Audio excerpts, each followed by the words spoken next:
So I was about like 15 years ago. I was into acting. I got a couple of commercial small parts in big movies, and I did a couple of B movies myself.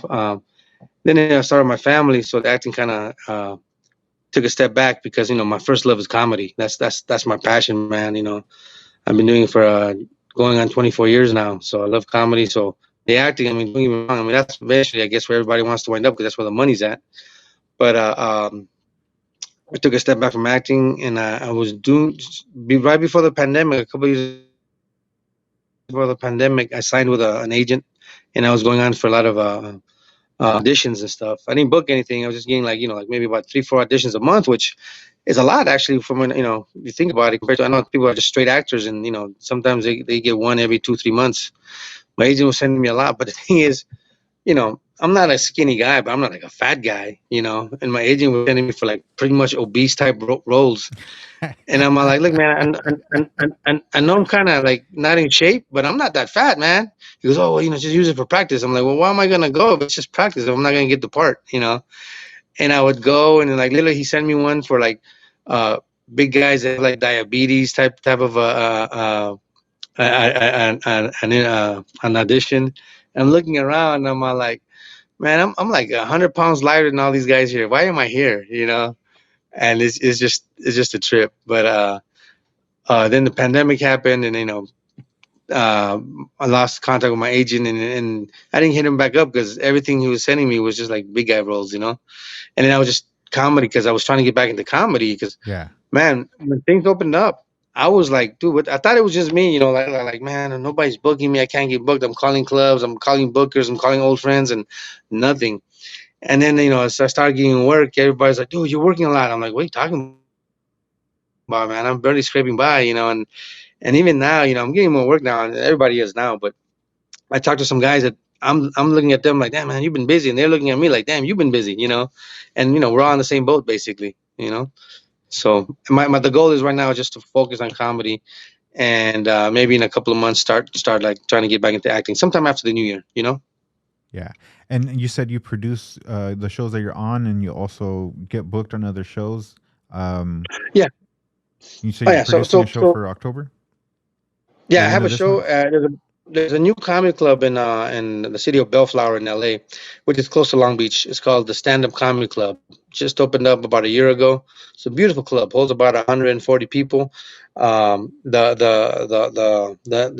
design is really nice. Has a lot of pictures of comedy legends. Rodney Yeah. Dangerfield. Um, oh, whatchamacallit, Richard Pryor, George Carlin, Bob Hope, all these other guys. Robin Williams, and the owners are really cool. But it's in the city of Bellflower, and they were booking their own shows. They were only opening up on Thursday, Friday, Saturday, and Hmm. just it was their show. So then they realized that they need help getting more people there. So I started opening up to producers. And I'm a comic/producer, so I started producing my own show. So on October is going to be my fourth show there that I produce, and they're fun. They're fun. Um, I don't know if you know the city of Bellflower, LA, that much. It's not Yeah, like a I went there destination city. for. I think I went there for a show. It was Little G, Juan. What's his last name? It's not Juan. Garcia, Yeah, yeah, yeah, yeah. With the glasses, short guy. the Chepo, you call him Chepo. Yeah, the short guy with glasses. Yeah, Chicken Little. yeah. He just had a baby. I think he was just talking about he just had a baby. Um, and Yeah, then yeah, Chepo. We call him Chepo. That's his Marlo, nickname. Marlo. I forget her last name. Marlo was doing a show there that day. We were hanging out in the green room, but it was a nice club. Marlo. Very nice club. Owner was really nice too.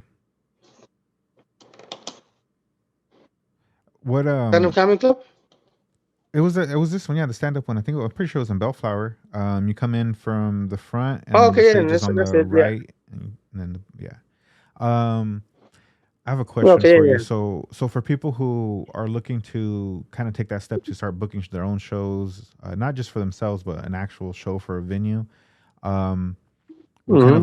what kind of lessons do you have for them for things that they need to look out for as they progress and book their own shows and get the comedy acts? Like what are some of the hard lessons you had to learn, or any advice you give someone to, save some of the hardships? Um, yeah. So if you can if you go in a room comic clubs will not give you a budget. So if you go to like a room, like a restaurant or a bar to do a comedy night, see if you can get a budget, right? Because if you give you a door deal, especially post pandemic, a lot of people don't want to spend money, man. A lot of people, especially if you're a Latino comic, people want that free, because on Latino nights and most comic clubs are comping out tickets. Laugh Factory, Improv, the Ice House was shut down, but before, Latino nights, they would, comp out tickets, whatnot. So try to get a budget, because if you gotta really bust your butt to try to promote and get people to pay, and then it's not like you're booking famous comics.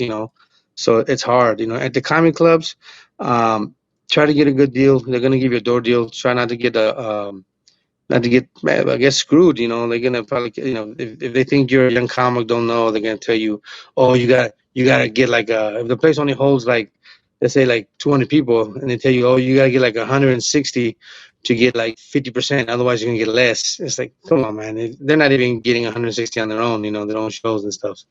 That's why they want you. That's why they're looking for producers. So, and then pay the comics what you say, even if you don't make the money. Even if you don't make the money you're supposed to make, shit, you have a job. That's why I work. Pay them out of your pocket, because your word is your bond, man. You don't want to get that bad rep. I never had that rep. I've been doing this 23 years. I've never had a bad rep, but I worked with a lot of comics that have, and I know some guys that can't get guys to do their shows because I'm like, well, dude, you have a reputation of not paying what you're supposed to. I wouldn't even want to work with you. That's sad. That's A very sad. loss on the door. Pay your comics what you promised them. You know. So I've done a lot of shows in my life where I'm paying out of pocket because I didn't make what I thought I was gonna make at the door. But if I say I'm gonna pay you this, I'm gonna pay you that. I know for myself when I started doing shows, didn't really understand all the different avenues of how money is pulled in and how the money is made.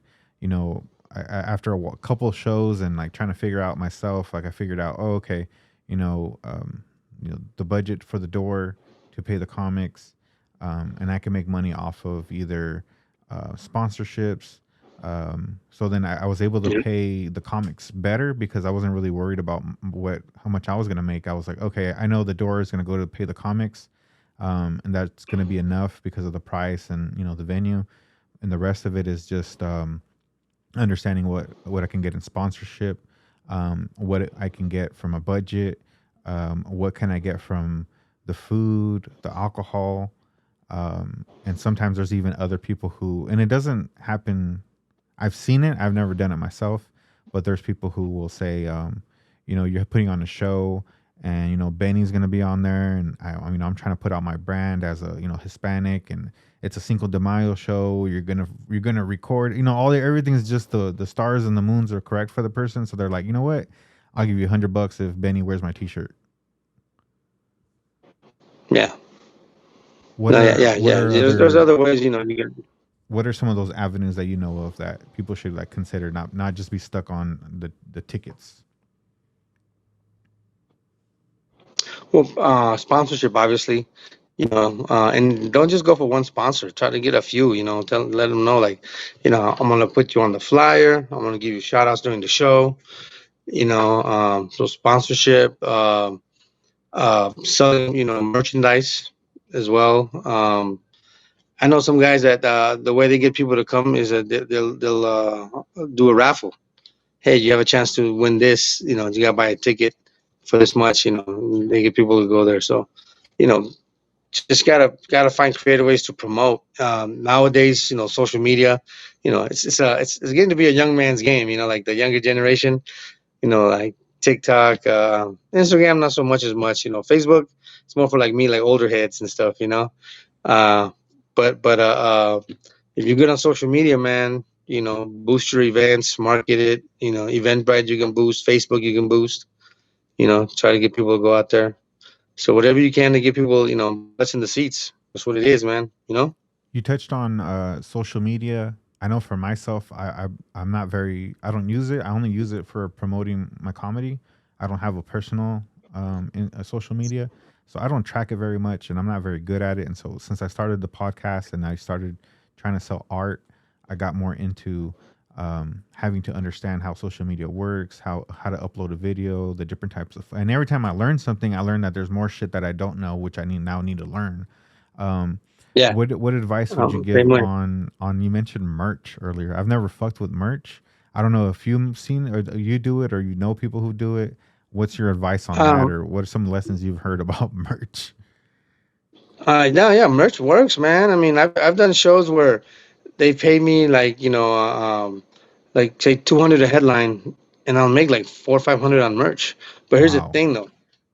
Just because you have a good day doesn't mean it's gonna happen all the time. I mean, I've done shows where I'll sell like I used to sell shirts, right? I mean, I sold everything. I sold DVDs, I sold CDs, and shirts. So back in the day, it was CDs, and I got DVDs. I was selling, like half-hour sets, and that I made myself. And same thing with my CDs. I recorded it myself, and I had a CD burner.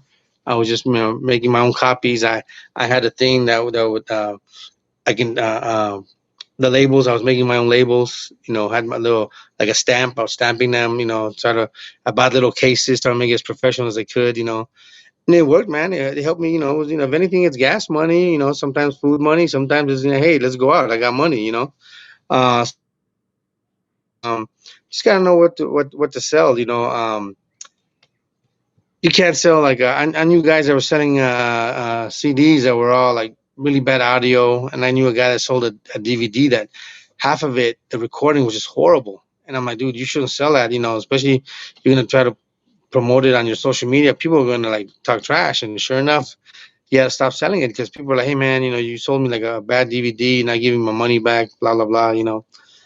Shirts work very well. Anybody who sells shirts, if the shirt just has got a catchy saying or one of your jokes, or if you're a popular guy, the only thing about shirts is they can get heavy. Like I know a couple of guys that wherever they go, they have like 2 suitcases and stuff like that. So it's a lot of work. And I did it back in the day. I'm not gonna lie. I'm trying to get some shirts made now, but the 2 shirt guys that I got, they're not doing it anymore. So I've Hmm. been trying to find somebody reliable and somebody not too expensive because I got a buddy of mine, a very good friend. He offered to do my shirts, but he's trying to sell them to me for $15 a pop. I'm like, bro, I sell them for 10 or 20. I'm not, why would I pay 15 to make it? Yeah. So just gotta get gotta make sure that you get a good value for what a price for the what you're buying, and the value of your shirts are good. So yeah, merch is good. Merch is good. You talked about the t-shirts and the fads of the technology, so CDs and cassettes, and how you said people were burning CDs, not just selling them, and now you can buy them Yeah, online. I've had comics who used to sell CDs, and now I see them and they'll just give people a code that they scan with their picture, with their camera, yeah, and then they can download it for $1 or whatever donation they want to make. So there's people who they're very savvy in understanding and learning and adapting. For yourself, since you mentioned how long you've been in comedy, um, what's your thought on people who don't adapt to things like that, who are just like, I'm just gonna keep trying to sell these CDs, or I'm gonna when everybody's downloading stuff and carrying their phone, like, where's your perspective of like, okay, I'm not gonna fuck with that, and this is what I do need to know, like, however, what's your thoughts on it? I had a conversation with a guy last night about something like that, but not about merch, just about what the way comedy's going. You got to go with the times. I mean, let's be honest. How many people even have CD players in their cars or use them? Everything is digital now. Everything's downloads. So but I'm like you, man. I'm not techie at all, man. I'm horrible at technology. I know what I know good because I use it all the time, like Facebook. But Facebook, during the pandemic, it changed a little bit. So when I started promoting my shows again, I'm like, oh wait a minute, I got to learn this all over again because it's different than when I was doing it before the pandemic. And like I'm on Instagram, so I'm starting to like I need to learn more about TikTok as well because I've only made one video in the year, and it was just like introducing myself to TikTok video. But I got a lot of friends that are like, yo man, you got to do it. But the thing about TikTok is you got to do something like almost every single day, and I just don't have the time, man. You know, I got a Yeah. family, I got kids. Right now I'm on with you because my little one's taking a nap. My older one, he's 8 years old. He's in the room. I didn't ever heard me when I asked him to go to the room. He's on his phone. So hey, he's all good. But if the little one was awake, man, it'd be a loud interview. He's but but yeah, you gotta go with the time. So I wish I was more tech savvy. So I'm asking a lot of questions, man. I'll ask people that are doing something how they do it, if they can show me and whatnot. You gotta learn. So it is No matter important how to long you've you been doing it, to so it is important to you to stay up to date with some adapt. of the things. Adapt. Yeah, Have you seen yeah, people you who have to. didn't do You it, have and to. Otherwise, do you feel that there's people who yeah. didn't do that, and that probably affected their career or their outcome in comedy? Yeah, yeah. Well, I don't know anybody that it affected their outcome in comedy, but I know people that did affect their career because they're so old school. It's like they're analog in a digital world. They don't sell any merch. They don't have social media. They've been doing comedy for a long time, and this now like, I know a lot of people are still doing that now, and they're funny as hell. But because of the fact that they don't have a big social media following, clubs don't want to book them. Like before the pandemic, I was booking the Long Beach Laugh Factory, and this happened to a couple of those comics where I booked them, for my show because they gave me the authority like to book certain comics, and then all I had to do is get approved by them. Mhm. Well, they denied me a couple of guys. I'm like, why? They're like, well, the social media, they only have this many followers. I'm like, it doesn't matter. They're funny as hell. And I'm the one producing the show. I'm promoting it. So it doesn't matter. There's going to be a crowd there anyways. They're like, nah, we need somebody with a bigger social media. And I got Wow. really mad, because, I thought it was BS, but I told him, hey, man, sorry. And I booked them on other shows, that I have full authority, and I don't have to ask anybody for permission or get them approved to the club. But so yeah, it can affect you if you're not going with the times. You got to have some kind of social media. The bigger the following, the more likely you'll get booked, which kind of sucks. There's a lot of social media, you know, famous people out there who on social media they're doing something funny, but it doesn't hit the same once they hit the stage. And I've been to shows where somebody with a big following, has the place packed out, but it's a horrible show, you know. But if you're a funny guy and you stick with the comedy, stick with the social media, it can help you out a lot, you know. Where as far as your comedy, it's kind of a subjective question. I don't think there's a wrong or right, or don't want to put nobody in a box. But as far as where you're at in your comedy, where are you trying to go? What are like some of the short term goals?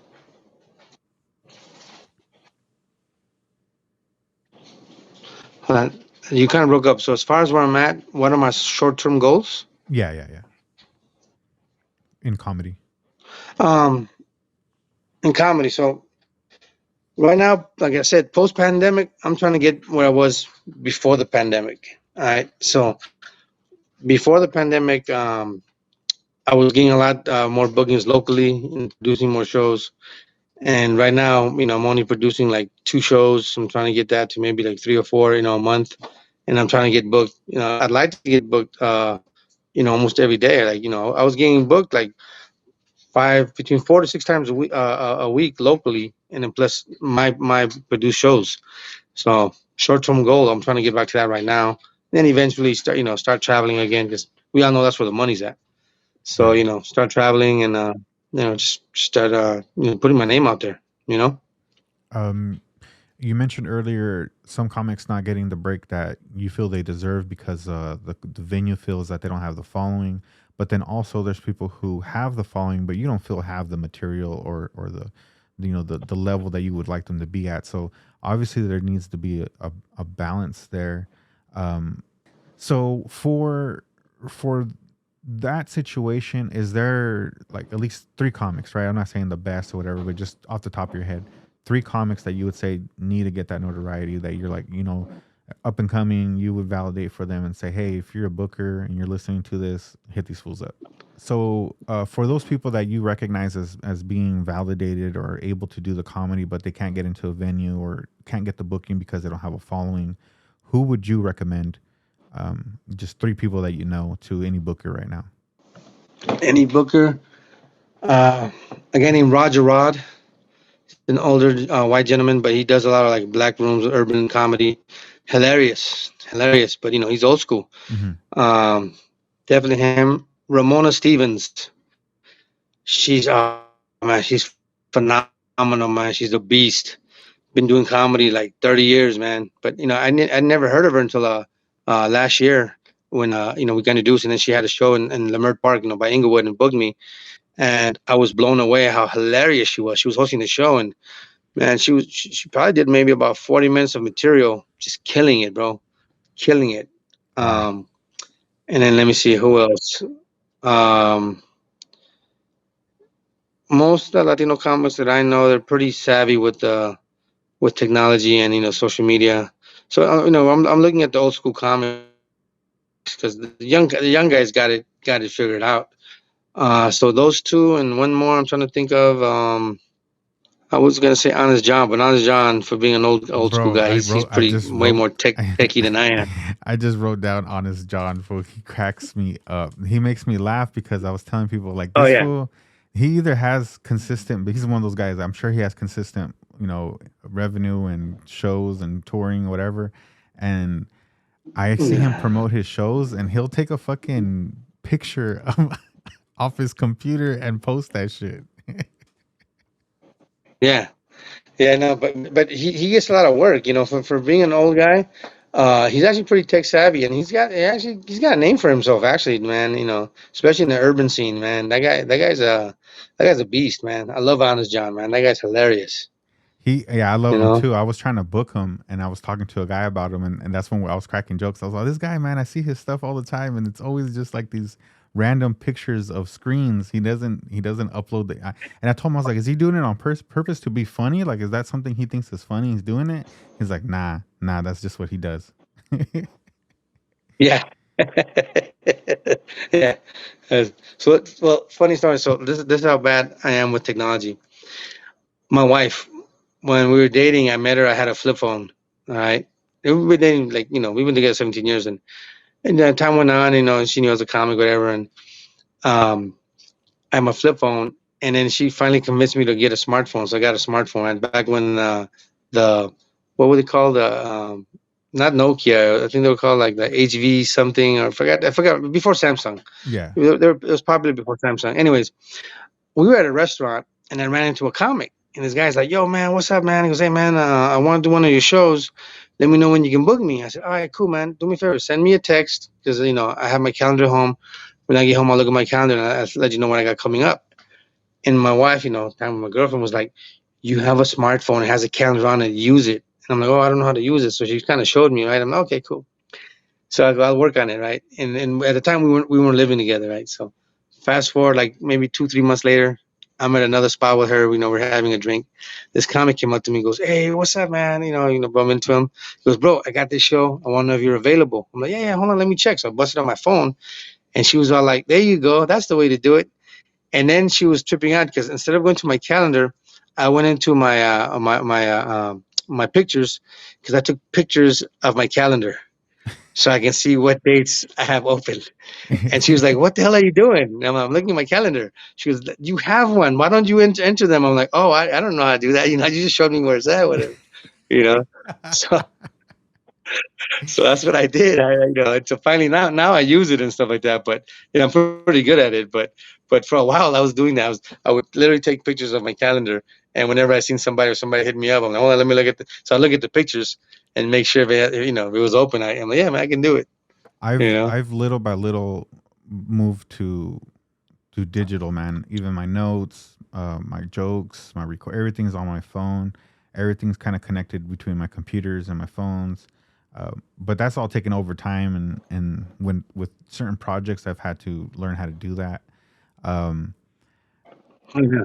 it's yeah, it's sad, man. It's sad trying to stay up with some of the stuff, and then watching other people get ahead on understanding it. But yeah, I definitely sometimes feel like I don't get it. I don't get how much people can do, and sometimes it's too much because I went to an interview, and usually if I go to interview, I'll take like a notepad just to write down like something quick if I need to write it down. So when I Uh-huh. started transferring everything over to my phone, I just took my phone, and my phone has a pen. So I was in an interview, and I busted out my phone, and I took out my pen, and I was gonna take some notes. It didn't look like I was taking notes. It looked like I was on my phone. And they were like, Uh-huh. can you put your phone away? I was like, "Oh, sorry, I was taking some notes." They're like, they didn't really understand it. I didn't have a notepad. Like they didn't even like the lady who was interviewing me didn't understand that I was taking notes on my phone. She was just like, Yeah, yeah, put yeah. your phone away. I was like, oh No, shit. yeah, I can see that. Yeah, the first time I realized how cool having a smartphone was, uh, it was man, I don't know, like 10 years ago, maybe something like that.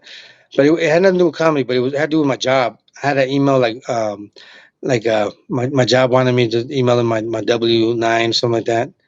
So I remember I had it. I took a picture of it and I uploaded it to the email and I sent it. And I was because I forgot where I was at, but I wasn't by my house. And I was like, oh man, I gotta go all the way home and use my computer.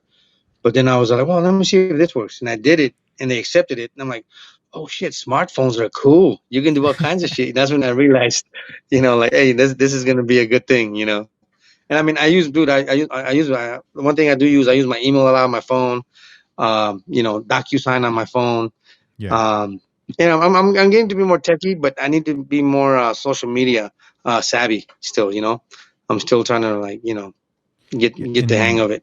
in doing this You know. show, I've kind of had to become a little bit more savvy and understand because I started out with, I want to do a podcast, and I've done podcasts with other people, with other like networks, either on YouTube or there's a local studio that they have here in Bakersfield that does a bunch of podcasts, and they come and they go. Obviously, I went and I came and I went, but I did Okay.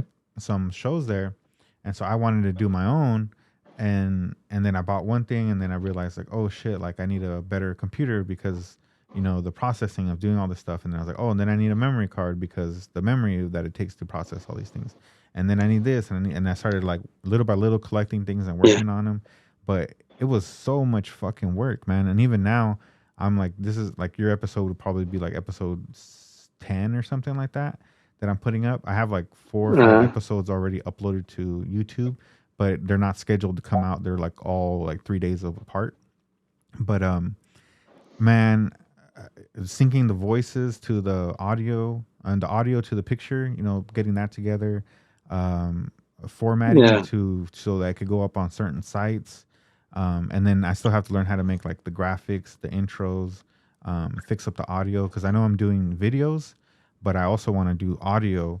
But the audio isn't perfect because I haven't learned how to do it perfect. So there's a little bit of static sometimes, and I don't know. I'm learning how to clean that up.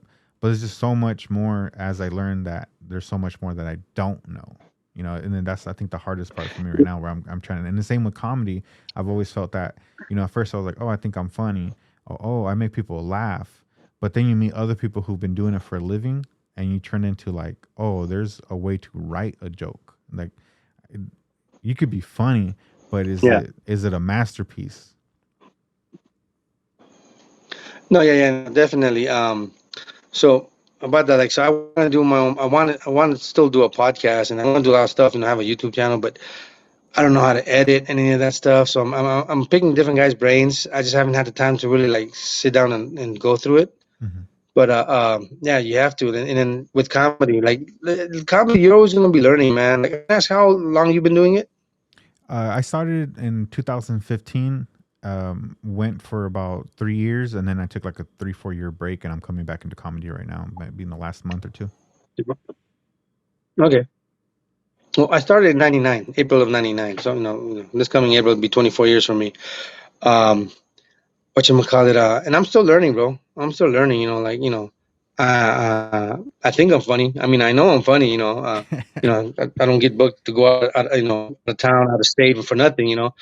But it's still a learning process. So I want to say my first, I think my first 4 to 5 years of comedy, man, I was writing almost every night, right. But then at 2 years in, I started hosting a lot. My own shows, producing, whatnot, and then, I became a pretty good host, and I'm really good at improving. So I don't write as much, but when I think of something, and if I say it on stage, I'll remember pretty good. And then the only time I write it down is when I get home and I try to figure out where in my set I can add that bit. Because I'll turn something I just improved, I'll turn that into a bit. You know, but now, since we had kind of the hiatus from COVID, the lockdown and stuff like that, Yeah. I'm trying to get back into it, and I'm trying to write more clean. I can do both. I can do clean, I can do dirty, whatever. But I want to have way more. I want to have the same amount of clean as I do have dirty. Right now, I got about 35 to 45 minutes clean, and I got about 2 hours dirty. And then I can improv, forever. But I want to have the same amount of clean as I do dirty, and so instead of just trying to improv on stage, uh, because it is harder to write clean than dirty. At least to me it is, because I'm not, I don't do clean all the time. I know guys that can write clean like no matter like nothing because that's all they do. But I'm starting to write more now. I'm starting to write down my thoughts, and then try to break it down. Why is this funny to me? What would be the premise, the punch, and whatnot. So yeah, that's where I'm at right now. So it's you're always learning, no matter what you do. Even if you're a master or something, you can still learn something. Definitely. Um, why 49ers, man? Was- Why not? It's the best team in the NFL, baby. What's up? Nah, all right, I gotta say this story all the time. Um, Especially because I have a lot of like friends who are Raider fans, and I got one that used to Raiders. always talk shit like, yeah, but tell people used to be a Raider fan. Yeah, I used to like to lose too, but this is why I'm a Niner fan. I have an older brother who's 5 years older than me, and when I was little, this guy was my hero.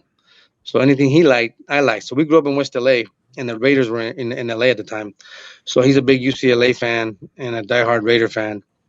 And as I got older, when I was 10 years old, 10, 11 years old, I realized, oh man, this guy's a dick. My older brother was like a dick to me. He was a big bully. He wasn't like the coolest big brother. So I started liking USC, especially because we moved closer to Mid City, which is what, USC's in South Central. Mm-hmm. And I started liking USC, and I kind of bothered him. And then I realized that Ronnie Lott got drafted by the Niners, and I was a SC fan, and he was one of like just an NFL player that I liked. Wasn't the Niners were my team yet, but when I realized he was from USC, I'm like, oh, okay, I'm gonna be a Niner fan. And when I found out that that pissed off my brother, I'm like, this is my team for life. So I've been a Niner fan since '86. So Shit. yeah, a 86. long time. Yeah, man, I'm kind of old, man. I'm kind of old. So I was like 11, 12 years old when I became a Niner fan. Let me see. Yeah, I was like 11, 12 years old when I became a Niner fan. And are you a fan for life, or are you a fan? I mean, people switch up or whatever. What's your situation with your Hell fandom? no, man. I'm a fan for life, man. I haven't switched up for shit. Rams are in LA again. The Chargers are in LA. Hell no. I'm a Niner fan, through and through, man. Bro, during like the late '90s and early 2000s when the Niners were really sucking, we were having like Raider years. Mm-hmm. Um, which I'm gonna call it. Everybody was like talking shit. No, Niners suck, this and that, and everybody knew I was a Niner fan. Then when the Niners started playing good again, when Harbaugh got there, uh, all these guys were like, "Oh, you're a bandwagon rider, this and that." I'm like, "What are you talking about, bro? You used to talk shit to me about 5, 10 years ago when the Niners sucked." So if you like would to go back on my Facebook like for different football seasons, you'd see a lot of people saying, "Hey, man, you're the only one that I know that's a really diehard Niner fan. You've always been Niners. You haven't, you're not a bandwagon rider, blah blah." Because, dude, I'm rocking. I'm always wearing either a USC or a Niner hat or LA Dodger hat all the time. Lakers too. But that's the only thing I rock, man. Niners, SC, mainly, and then Lakers and Dodgers. Um, but even when the Niners suck, I wear even more Niners stuff just to let people know, like, I'm Niners all the way. They You know. just letting them know. I've always been a Raiders Oh, fan, and man, being a Raiders fan has got I'm me sorry. so many. Hey man, people can say whatever they want. It's got me nothing but perks, bro. When I went to college, there was a guy there. He was in charge of giving out the money for financial aid, and I was standing in Mm-hmm. line. I was way in the back. It was my first year of college. I didn't know how to do anything, bro. So I was just standing in line, and I happened to have a Raiders hat. And this guy who was in charge looks at the back of the line. He sticks his head to the side. He sees me, and he calls my attention, and he goes, "Hey, come here."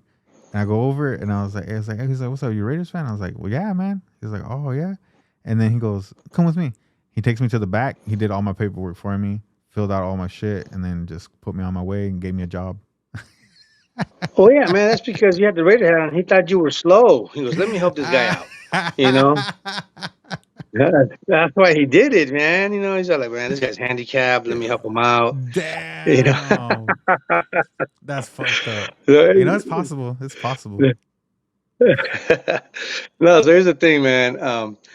It's the Raider fans are the reasons I talk shit about the Raiders because like my brother's a diehard fan, and some of his friends, they're like, they're older than me. They're my brother's age.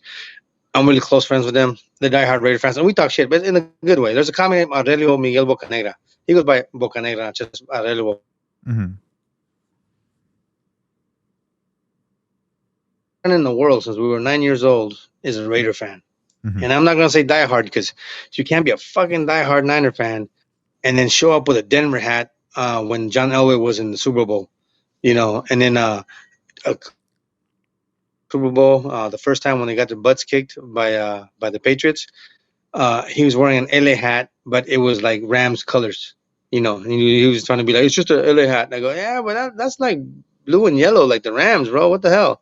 He goes, man, it's just LA. Don't make nothing of it, But yet he wants to be a diehard fan. But he's the type of fan where when the Raiders suck, even when the Niners and the Raiders were sucking and we would talk shit to each other, I'd be like, yeah, man, but at least we scored more points than you. He'd be like, well, what about the time your dad used to beat your ass when you were little? I'm like, what does that have to do?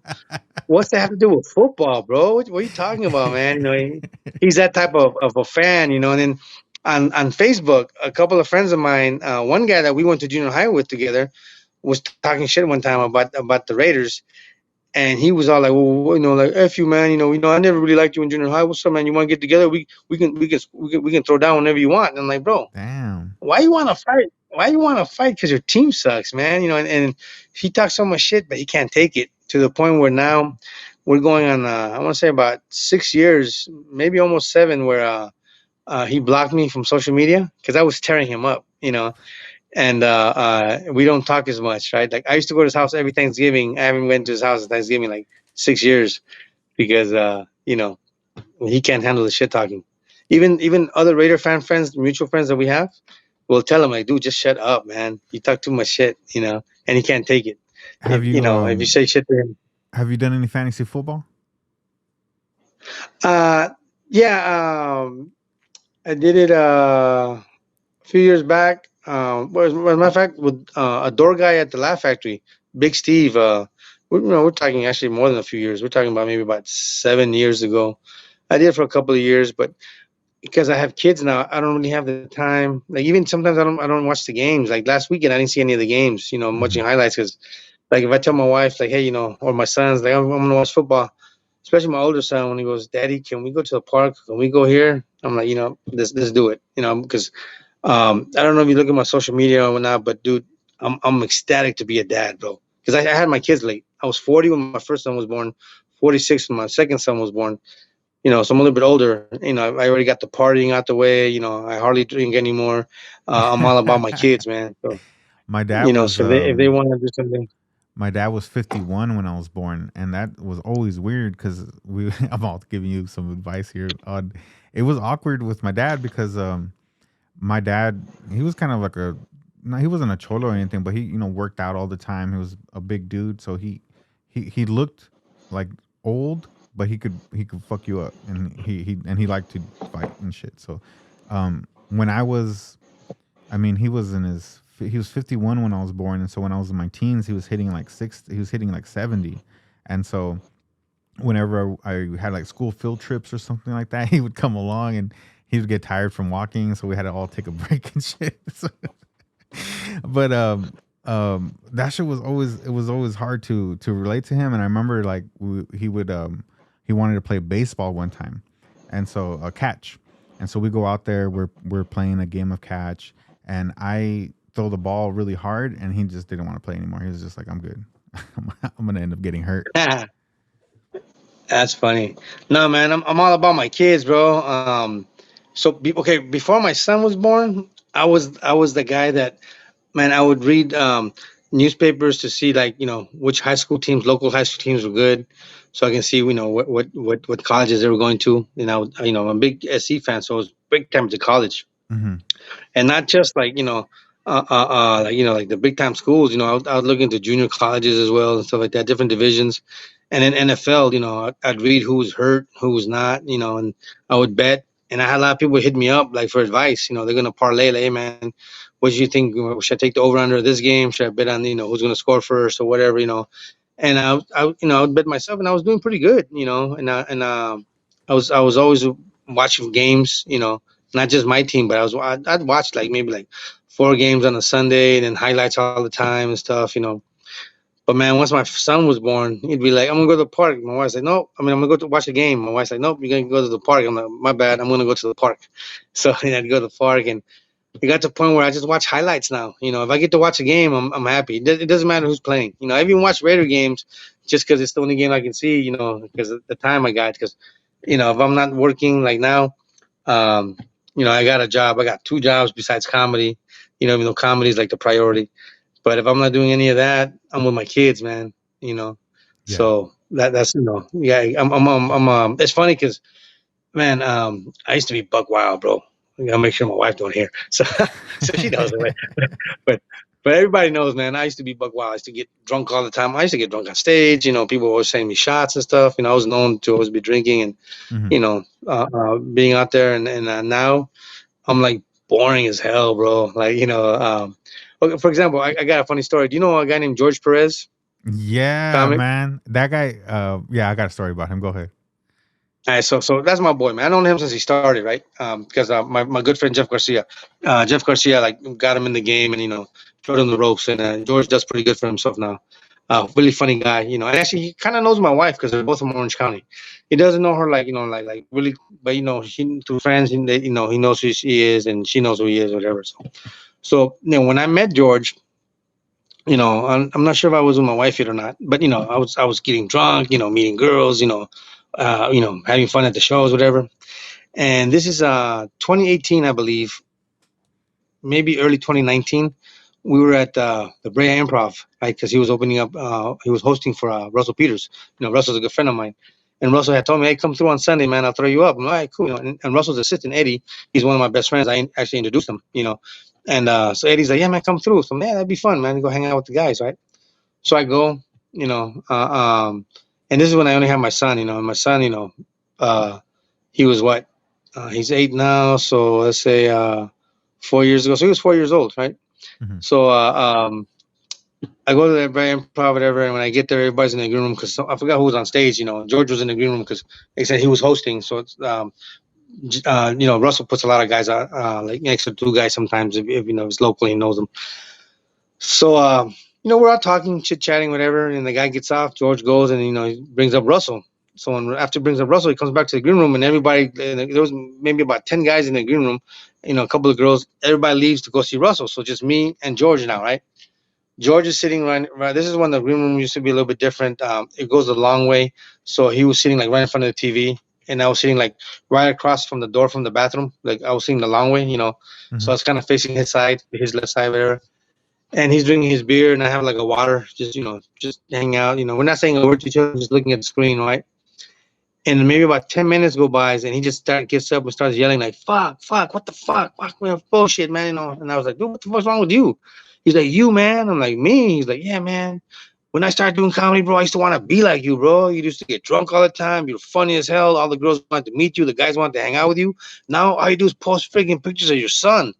I was like, "Well, dude, it's because I'm a dad now, bro." He goes, "Well, I'm a dad too." I'm like, "Yeah, but I'm a good dad."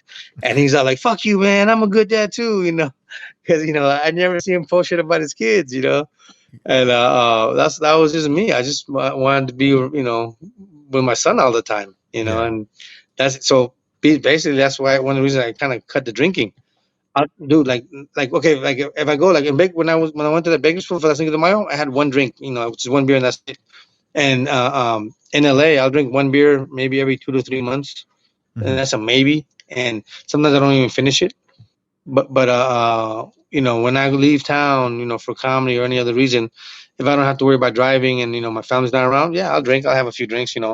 But in LA, I'm all about the family. I don't, Yeah. I hardly drink anything like that. We're Yeah, hitting man, which kind of sucks because We're hitting about an hour right now. So, is there any last things that you definitely want to discuss? And we'll just get into those things. You already have any questions for me? Um, yeah, man. So well, you already told me why you didn't do the show we were gonna do. So let me ask you this: how besides the laughing stock, how's the comedy scene in Bakersfield? How you like it? You know what? It's recently in the last like 2 3 months. It's growing pretty quick. There's more comics interested in doing comedy, and the comedy we have the Laughing Stock, and then we have the Well. So we have two comedy rooms. There's a third one, but I think they're only doing like private parties, if I'm correct. So Okay. definitely comedy is growing. There's more comedians. Also, I think back in the day it was more of a smaller group, and so they were very cliquish and kind of gave people a hard time here and there. But now it's just so big that it's just growing on its own, and people are doing their own shows, and if people feel like, hey, I'm not getting enough time, and I'm putting in a lot of work, so I'm just gonna go start my own mic, and so now you have more people doing more open mics. So it's growing. It's going Nice, good, nice. and it's more ethnic, as far as like the type of shows that are coming out here, and it's a mostly white town, so Yeah, you can't help it. You can't help but have it's mostly like the main white comedians that are coming into town doing some of the smaller venues. The Fox is gonna have the Fox, but it's not gonna have like a not a local all the time. So overall, everything's growing. It's getting better. The atmosphere is better. The club is there, so everything's growing. I think the only thing that the clubs are struggling with is a booker, a good booker, because the both places kind of the owners do their own booking, or they have a few people that they work with to do the booking. But it kind of seems like the variety isn't there. A lot of people are just booking their friends, and so you're not really seeing any yeah, new. You're not seeing any new names. You're not seeing people from out of town. And if you do see somebody, um, I've noticed that, and it happens with bookers. Right? You book somebody, and then they book you. Right? It's kind of a scratch my back, scratch your back, and so you can see a couple of the flyers where you're like, who the hell is this yeah, person? And then you go see them, and they're not that funny. So you're like, well, why did they have this comic come from out of town? It's like, oh, because that person booked that person and they're gonna book that person, so they work something out. That's all it is. yeah. Quick story. My first road gig was to Bakersfield. The first time I left LA for comedy was to go to Bakersfield. It was me, Felipe Esparza, and a guy named Martin Moreno. Okay. And you know Felipe Esparza, obviously, right? Yeah, yeah, yeah. And Martin sounds familiar too. All right, okay, so me and Martin started together. I started a year before him, and we used to always hang out. We were always together up until a certain point, and then he went his way, I went my way. But we're still cool though. But he does his thing. So Felipe was hit us up, and he goes, "Hey man, I got a show in Bakersfield. Do you want to go?" He goes, $50, and I'll pay your gas because he wanted me to drive. I had a truck at the time, and I was like, "Oh yeah, man, I've never been outside of LA, right?" So it's me, him, and Martin. We drive to Bakersfield, and we're all excited, like, "Oh yeah, man, it's gonna be a show outside of LA, blah blah." And it was at a bar, man. I think it was called the Gold Rush. So this is like 2001, Hmm. maybe early 2002, right? We get there, and I'm all like, "Oh man, do they know it's a comedy show?" Because it was like dead, right? And he goes, "Oh no, the comedy show's downstairs." I'm like, "Oh shit, they got like a downstairs comedy." So we go downstairs, and again I go, "Well, again, do they know we're having a comedy show?" Because it was like dead, man. It was like maybe like 10 people down there, right? So Felipe is all like, "Oh shit, what's going on?" So he starts looking around. He goes, "I don't know what's going on, man. Normally this place is packed." And then the bar manager comes out, and he recognized Felipe. Says, "Hey, Felipe, what's up, man?" Felipe knew him. Goes, "Hey, what's up, man?" He goes, what are you doing here? And Felipe goes, "What do you mean what I'm doing here, man? I'm here for the show." He goes, "What show?" He goes, "The comedy show. We booked the show." And he's all like, "Oh man, that shit got canceled over a month ago, man. Didn't he tell you?" So the promoter never called Felipe to let him know it got canceled. Oh And Felipe wow. was supposed to get something like, I think yeah, I think he was gonna get somewhere between $400 to $500, and he was gonna pay me and Martin $50 each. Plus, I was gonna get gas, and he was gonna buy our food. You know. So then the manager goes, "Oh man, I feel really bad, but hey man, I'm really happy to see you.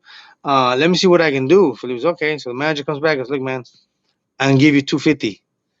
So it's still for back then, that's a lot of money back then. Hmm. So Felipe looks at me, Martin, and goes, "All right, man. we're gonna do the show. You guys are not getting paid, but don't worry, I got your food, and Benny, I got your gas. I'm like, all right, cool. So me and Martin did 7 minutes each. Felipe did like over an hour, or over 45 minutes, almost an hour.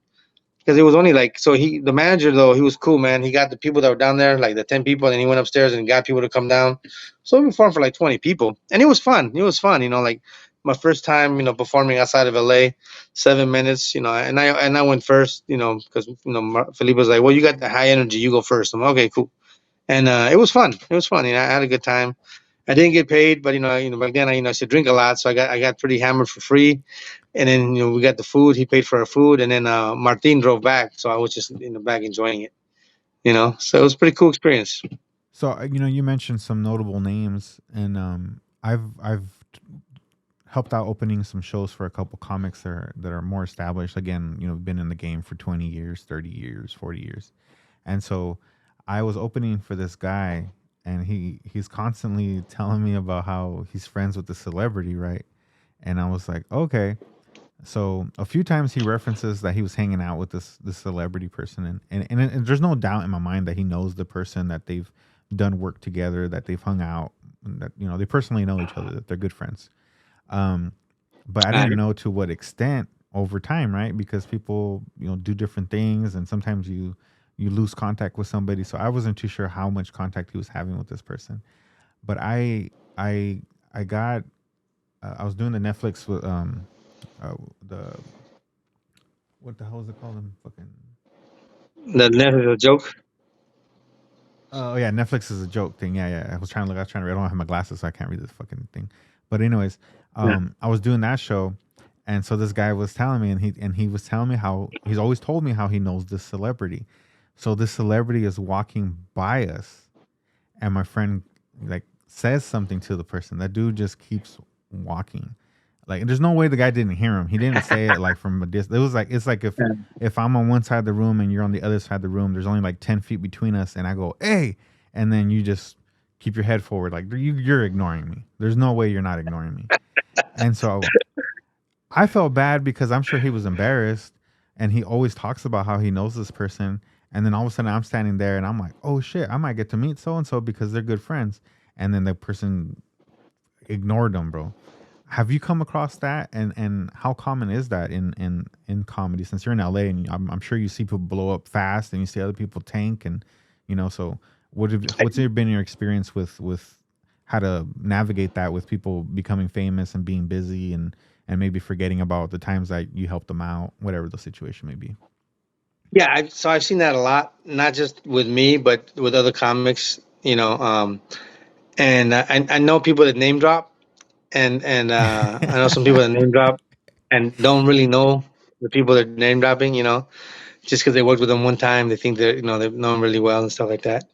Um, but I know comics that blew up, and they're still really cool. Like, so I'm good friends with Hassan Minaj, Okay. and he blew up. He's huge, man. So like it's funny because back in October of last year, I went to Texas with him, Mm-hmm. right? And then I ran into a guy named Kayvon.